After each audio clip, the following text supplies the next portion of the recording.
At kung nag-iisip ka pa lang ng lulutuin mong ulam ay eto, baka magkaroon ka ng idea.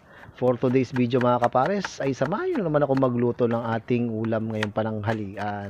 At sinimulan ko na nga sa paghihiwa ng ating aromatics na sibuyas pati na rin ang luya. Pero bago yan, nag-sear muna tayo ng ating chicken legs. Ganito muna ang ginawa natin, kaya habang nag-sear tayo ay sinunod ko na rin hiwain yung ating mga patatas pati na rin yung carrots. At itong luto nga na to ay nakikita na rin natin yan sa karinderya na ibinebenta. At madali lang din naman tong lutuin mga kapares, kaya sundan mo lang ang paggawa natin. At ito nga yung huli kong hiniwa, yung ating bell pepper. At pagkatapos naman ay balikan na rin natin yung ating sinir na chicken legs, at pagkatapos ay set aside na rin natin. Pwede kahit anong part ng manok mga kapares.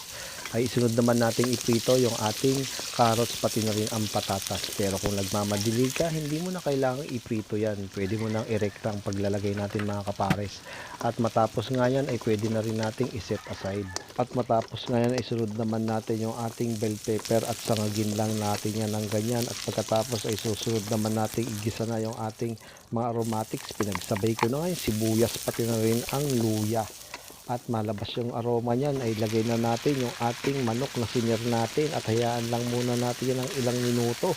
At pagkatapos sunod na rin natin ilagay yung malinis na water from Pasig River at hayaan lang natin yan kumulo. Ay nilagay ko na nga yung ating curry powder pati na rin ang paprika. Kung wala naman kayong paprika, huwag nyo nang lagyan, ayos lang yan mga kapares.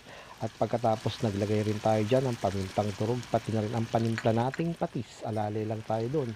At pagkatapos yung ating pangpinaling kakanggata at hayaan lang natin yung kumulo mga kapares, saka naman natin ilagay na yung ating mga prinitong patatas pati na rin carrots at bell pepper. At pagkakulo niyan mga kapares ay tignan nyo naman, halu-haluin lang natin yung ganyan at hayaan nating maluto ang gata. At pagkatapos kailangan rin natin yan tikman mga kapares para malaman natin kung anong idadagdag. At dahil ayos na nga, anong pang hinihintay natin? Mangantayon. Ano po?